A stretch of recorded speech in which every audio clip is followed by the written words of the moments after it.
Hello everyone, यहाँ पर हम लोग देखेंगे बेसिक मैथ का एक और महत्वपूर्ण कॉन्सेप्ट। और अगर हम इस बारे में बात करें कि इस प्रॉपर वीडियो में हम लोग क्या देखने वाले हैं, तो बेसिकली यहाँ पर देखने वाले हैं मल्टीप्लीकेशन। क्या देखेंगे? मल्टीप्लीकेशन, यानी कि गुना के बारे में बात करने वाले हैं। बट गुना कौन सा होने वाला है? गुना हमारा होने वाला है अलजेब्रिक, यानी कि बीजगणितीय गुना के बारे में हम लोग बात करने वाले हैं। बहुत सारे स्टूडेंट्स को दिक्कत होता है, यहां पर हम समझने वाले हैं कि जो बीजगणितीय गुना है उसको हम लोग कैसे करेंगे। क्लियर है बात? तो सबसे पहली बात कि यहां पर फिर से हमको बात करना पड़ेगा। एक तो होता है हमारा अचर। अलजेब्रा जब हम पढ़ना शुरू करते हैं ना, अलजेब्रा यहीं से शुरू करते हैं। एक होता है अचर। अब अचर में जितने भी नंबर्स है ना, वे सारे के सारे अचर में आ जाते हैं। जैसे कि तुम देख पा रहे हो यहां पर लिखता हुआ जा रहा है। देन अगर हम बात करें चर के बारे में, तो चर क्या होता है, ये अभी के लिए हम मान सकते हैं कि A to Z जितने भी लेटर्स है ये सब का सब जो है अचर है। क्योंकि हम अब ये इतना ही बात करने वाले हैं तो इतना पर ही चलेंगे, लेकिन इसके अलावा भी अचर होता है। ये चर चर अचर नहीं चर। ठीक है, क्लियर है बात? इतना आगे बढ़ो जी। हमको सीखना है गुना। तो सबसे पहले अगर अपन एक अचर को चर के साथ गुना करें तो क्या होगा, आओ देखते हैं। सपोज हमारे पास यहां पर 3 है और इसको गुना कर दे अपन x के साथ, तो इसको जो लिखते हैं अपन इस प्रकार से लिखते हैं 3x। क्या लिखेंगे? 3x। अगर हमारे पास मान लो -5 है और इसको गुना करते अपन y के साथ, तो इसको क्या लिखेंगे? -5y। एक माइनस में है एक प्लस में है, तो यहां पर गुना होकर के दोनों माइनस में ही होगा। क्लियर है बात? लेकिन यहां पर सपोज अपने पास -5 है और गुना में -z है, तो ये गुना करके यहां से प्लस का 5z हो जाने वाला है। ये तो हो गया एक चर और एक अचर को गुना करना है, तो किस प्रकार से करेंगे।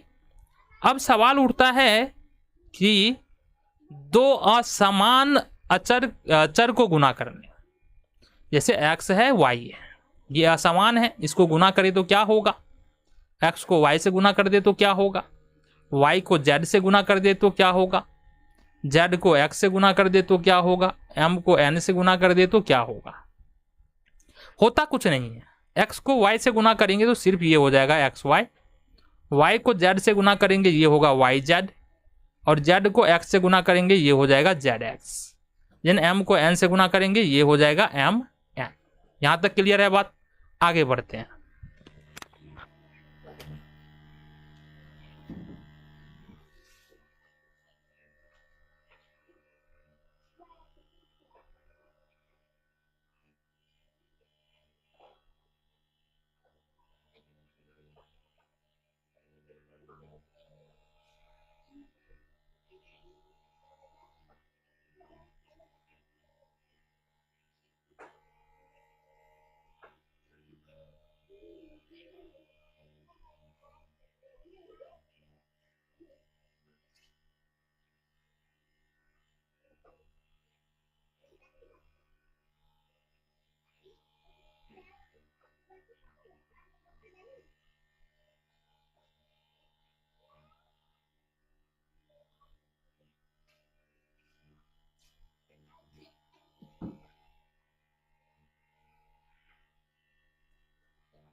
तो यहां पर आओ आगे बात करते हैं। और आगे बात क्या करना है कि जब दो समान चर को जब गुना करें तो क्या होने वाला है। जैसे यहां पर देखते हैं 3x, अभी 3x तो नहीं पकड़ेंगे। यहां पर x को यदि x से गुना करे तो ये हो जाएगा हमारा क्या। इसी तरह से y को y से गुना कर दे तो ये क्या हो जाएगा। इसी तरह से अगर सपोज x y को y z से गुना करे तो क्या हो जाएगा। इसी तरह से अगर हम देखेंगे x y z को z x से गुना करेंगे तो क्या होगा। अब इस एक और प्रश्न पकड़ते हैं हम। अगर अपन गुना करें एम एन को एम से गुना, 5 क्वेश्चन है हमारे पास। अब यहां पर समझना ये पड़ेगा तुमको कि देखो x लिखने का मतलब क्या होता है। x लिखने का मतलब होता है x पर पावर 1, ठीक है, और y लिखने का मतलब होता है y पर पावर 1। जब भी दो समान चर गुना में आता है तो उसके पावर जुट जाते हैं। कहने का मतलब यहां पर पावर 1 है, यहां पर पावर 2 है, तो यहां पर पावर 2 हो जाएगा। इसी तरह से यहां पर y पर पावर 1 है, y पर पावर 1 है, तो y पर पावर 2 हो जाएगा। इसी तरह से यहां पर x पर पावर 1 है, y पर पावर 1 है, y पर पावर 1 है, z पर पावर 1 है, तो यहां पर x पर पावर 1 है और इधर वाले में तो x है ही नहीं, तो x पर पावर 1 हो जाएगा। y पर पावर 1 है, y पर पावर 1 है, जुड़ेगा, y पर पावर हो जाएगा 2। z पर पावर 1 है और इधर वाले में z तो है ही नहीं, तो z पर पावर 1 हो जाएगा। इसी तरह से अगर हम यहां देखें x पर पावर 1 है और x पर पावर यहां भी 1 है, तो x पर पावर 2 हो जाएगा। y पर पावर 1 है और यहाँ y इस वाले दूसरा जो है इसमें है ही नहीं, तो यहाँ पर y पर पावर 1 हो जाएगा। z पर पावर 1 है यहाँ पर और z पर पावर 1 है यहाँ पर, तो z पर पावर 2 हो जाएगा। क्लियर है यहाँ तक? यहाँ से m पर पावर 1 है, m पर पावर 1 है, तो ये हो जाएगा m पर पावर 2। यहाँ पर n है पर पावर 1 है, यहाँ इधर वाले में n नहीं है, तो सिर्फ n हम लिख देंगे।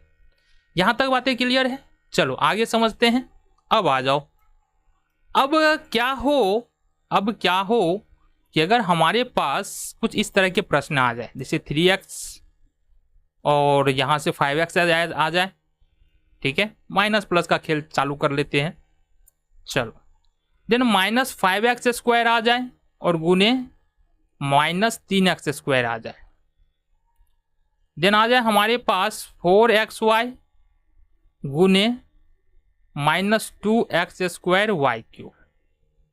देन हमारे पास आ जाए कुछ इस तरह से 3x3y² गुने 5xy² माइनस में। तो अब इसको हम लोग कैसे सॉल्व कर सकते हैं? एक प्रश्न और रखेंगे हम लोग, 2xy² गुने y3। इन प्रश्नों को हल हम किस प्रकार से करेंगे, आओ जरा हम एक एक करके बात करते हैं। पहली बात, यहाँ पर दो संख्याओं को गुना कर रहे हैं हम। अभी अचर को भी संख्या, अचर और अचर को भी संख्या ही बोल रहे हैं, या दो पदों का गुना कर रहे हैं। और यदि एक पद प्लस में है, दूसरा पद माइनस में है, तो आंसर हमारा माइनस में होगा। यदि दोनों पद माइनस में है तो आंसर हमारा प्लस में होगा। दोनों पद प्लस में है तो आंसर हमारा प्लस में होगा। कैसे गुना करते हैं? इस तरह का गुना तो हमने नहीं किया अभी तक। सबसे पहले माइनस है प्लस है तो माइनस लिख लेंगे।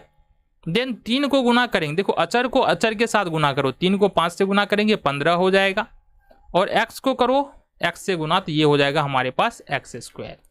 ठीक है जी। देन हमने कहा यहाँ भी माइनस है और यहाँ भी माइनस है, तो माइनस और माइनस ये हो जाएगा प्लस।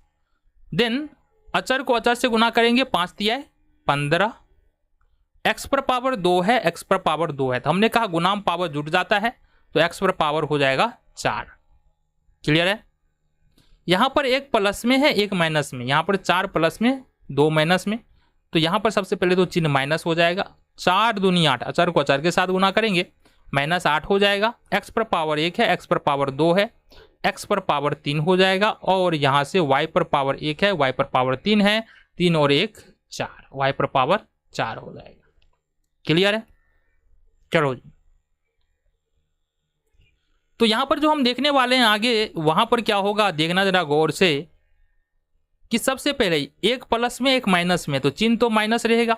अब अचर को अचर से गुना करेंगे तो 5 दिया है माइनस का 15 हो जाएगा। x पर पावर 3 है और x पर पावर यहां पर कुछ नहीं तो 1 है, तो 3 और 1 4 हो जाएगा, x पर पावर 4। यहां पर y पर पावर 2 है और y पर पावर यहां पर 2 है, तो y पर पावर हो जाएगा 2 और 2 जुटेगा 4 हो जाएगा। इसी तरह से देखेंगे यहाँ पर 2 है और यहाँ पर कुछ नहीं तो 1 होगा, तो 2 को 1 से गुना कर देंगे तो 2 हो जाएगा। देन x पर पावर 1 है और यहाँ पर तो x है ही नहीं, तो x का x हो जाएगा।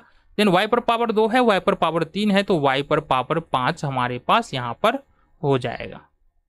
तो कुछ इस प्रकार से हम क्या कर सकते हैं, इसको मल्टीप्लाई कर सकते हैं। ठीक है, इसके बारे में और बात करेंगे, लेकिन वो हमारे बेसिक मैथ का जो अगला पार्ट है उसमें हम करेंगे। थोड़ा सा और मल्टीप्लिकेशन के बारे में बचा है, इसके बारे में हम अगले वीडियो में बात करेंगे।